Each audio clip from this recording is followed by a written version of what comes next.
നടത്തട്ടെ, അതിനെന്താണ്? ഒന്നുമില്ല. കേരളത്തിലെ ജനങ്ങൾ മുഴുവൻ മനസ്സിലാക്കിയതാണ് എന്താണ് നവകേരള സദസ്സുകൾ. ഗവൺമെൻറ് മുന്നോട്ട് വെക്കാൻ ഉദ്ദേശിച്ച ആശയങ്ങളൊക്കെ തന്നെ ജനങ്ങൾ മുന്നിൽ വെച്ച് കഴിഞ്ഞു. ഇന്ന് നടക്കുന്ന 2 സദസ്സുകൾ മാത്രമാണ് ബാക്കിയുള്ളത്. അപ്പോൾ കോൺഗ്രസ് പാർട്ടി അടക്കമുള്ള പാർട്ടിയുടെ MP-മാർ ഈ സംസ്ഥാനത്തിന് വേണ്ടി എന്താണ് ചെയ്തത്? ഏറ്റവും നല്ല രീതിയിൽ മുന്നോട്ട് പോയൊരു സംസ്ഥാനമാണ്. ജനങ്ങളുടെ ക്ഷേമപ്രവർത്തനം അടക്കമുള്ള വികസന പ്രവർത്തനം അടക്കമുള്ള എല്ലാ കാര്യങ്ങളിലും ഏറ്റവും നല്ല രീതിയിൽ പെർഫോം ചെയ്തൊരു ഗവൺമെൻറ്. ആ ഗവൺമെൻറ്റിൻ്റെ കേന്ദ്ര സർക്കാരിൽ നിന്ന് കിട്ടേണ്ട വിഹിതങ്ങൾ അത് ലഭ്യമല്ല എന്നുള്ള കാര്യം ഇപ്പോൾ ജനങ്ങൾ കാര്യകാരണ സഹിതം അറിഞ്ഞു കഴിഞ്ഞു.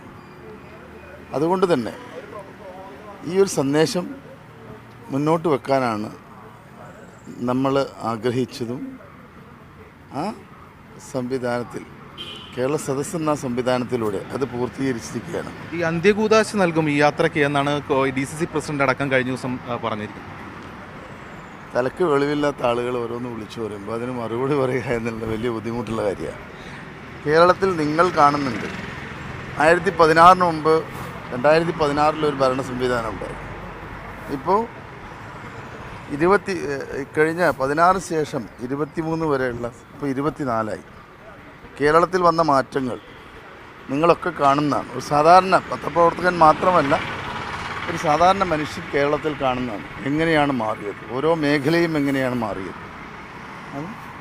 അത്തരത്തിലൊരു മാറ്റം വരുന്നതുകൊണ്ട് തന്നെ അത് ജനങ്ങൾക്ക് ബോധ്യമായിട്ടുണ്ട്.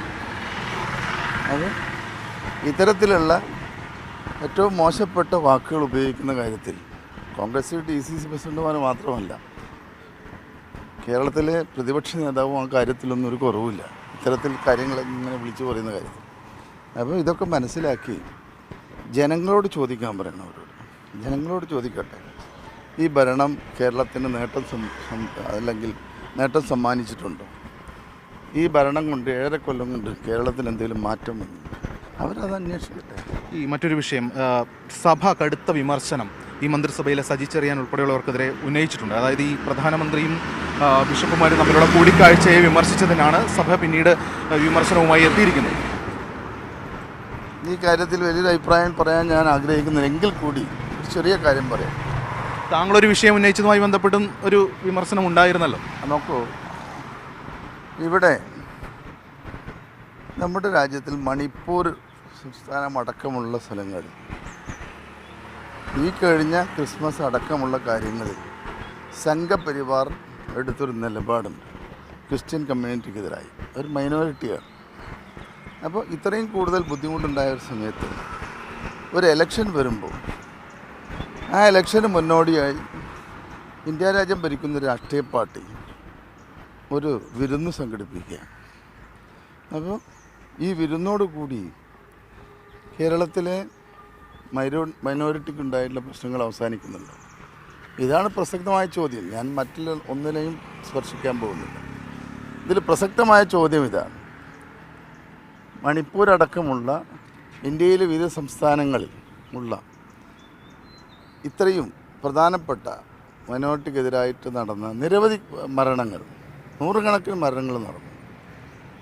എത്രയോ ആളുകൾ ആശുപത്രിയിലാണ്, എത്രയോ വീടുകൾ തകർക്കപ്പെട്ടു, ഒരു മനുഷ്യജീവിതത്തിലെ മുഴുവൻ സമ്പാദ്യങ്ങളും നശിപ്പിക്കപ്പെട്ടു. ഇതൊക്കെ ഇരിക്കുമ്പോൾ ആ പ്രശ്നങ്ങളൊക്കെ ഈ വരുന്നോടുകൂടി തീരുന്നുണ്ടോ? അതാണ് സജി ചെറിയാൻ ചോദിച്ചു.